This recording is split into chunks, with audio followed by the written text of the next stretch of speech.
That when you read my obituary, when you read Douglas Darby's obituary, it wasn't going to say that I died of a traffic accident. It wasn't going to say that I died of some rare disease. When you read mine, it was to be found on some bathroom floor with a needle hanging out of my arm. Not only did I accept that destiny, I welcomed it. Because I was so broken, I was so brought to my knees by the grips of addiction. I had known what those drugs had done to my father. And again, those excuses followed with me into my early adulthood. I wasn't putting any needle in my arm. I still have this under control. Nothing really that bad has happened to me. Maybe a few slaps on the wrist.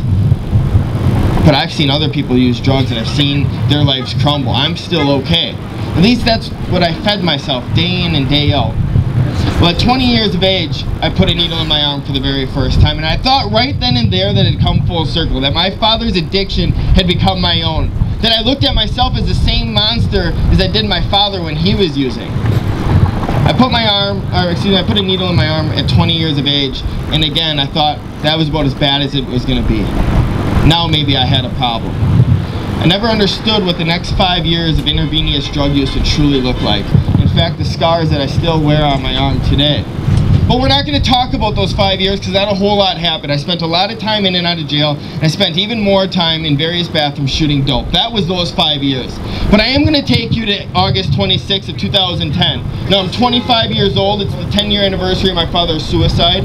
And I find myself waking up that morning strung out, broke, at the end of my rope, no light at the end of the tunnel. And I got into my vehicle, and I drove the short 3 minutes to the nearest Walgreens pharmacy. I walked in, I put the fear of God into some poor woman, and I demanded OxyContin. Now I went home, I got high, and I turned on the news, and there I was, plain-faced. You see, there was no planning that went into this. Hell, I didn't even wear a mask. You see, to myself, as long as I got home and I got to get high, that was a win in my book. And the way that I need you to look at it, the way that I really need you to wrap your mind around it, is here I am, I'm 25 years of age, and I've already accepted the fact that I'm gonna die a junkie. And even after 5 days of watching myself on the news, knowing that prison was a matter of if, just when, found myself on that 5th day out of pills once again.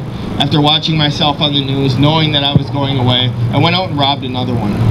So when we talk about prison, or we talk about parole, or we talk about the daily consequences that normal society fears and kind of keeps them in line, when you've accepted the fact that you're going to die this way at 25 years of age, well, those consequences just really don't add up in the whole scheme of things.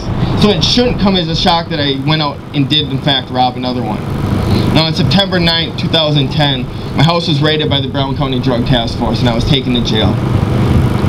The very next day, September 10th, 2010, it is my sobriety day. It's a date that I wear tattooed on my left arm.